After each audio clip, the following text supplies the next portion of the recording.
To replace the rear wheel bearing, the first thing you will need to do is remove the wheel carrier from the suspension of your 991 Gen 1. Please see our article and video for additional assistance with that task if needed by following the link provided at the end of this video. With the carrier on the bench, you will need to first separate the flange, blue arrow, from the carrier, red arrow.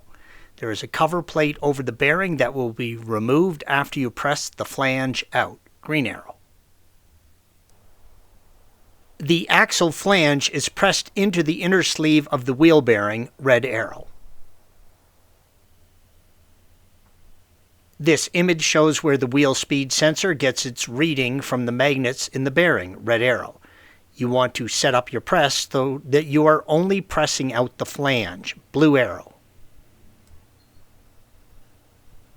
Support the wheel carrier in your press so that it is level and that you have enough room for the flange to clear the bearing and the carrier while you are pressing, red arrow.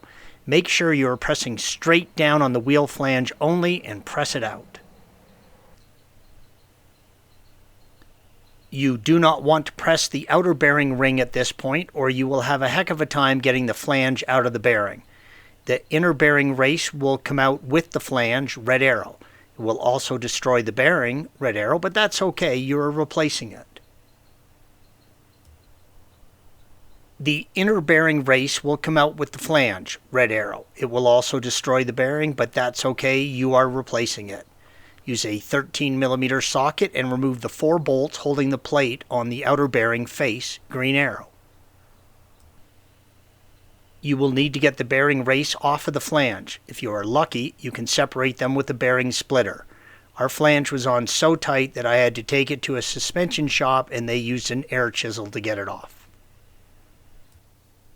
Here is what a bearing splitter tool looks like.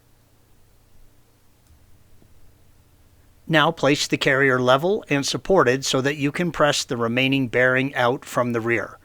Make sure there is room for the bearing to be cleared and removed fully from the carrier, blue arrow.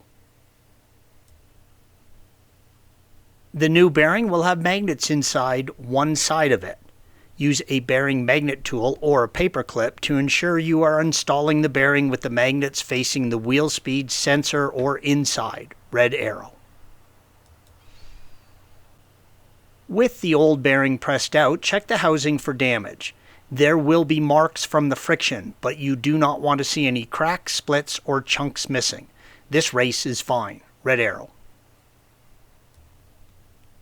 Porsche calls for heating the wheel carrier. If you can, put it in an oven and heat it to 80 degrees Celsius or 170 degrees Fahrenheit. I don't have an oven in the shop, so I put the bearing in the freezer overnight. Get everything lined up and level and press the bearing into the carrier. Make sure you are pressing in on the outer ring of the bearing or you will destroy the new bearing and have to start over. The bearing should be flush on the rear of the carrier. Install the plate and torque the 4 plate bolts to 37 Newton meters or 27 foot-pounds.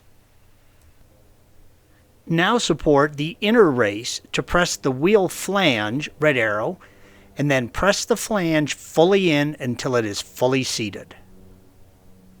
Thanks for watching. Be sure to subscribe to our channel and check out another video in this series.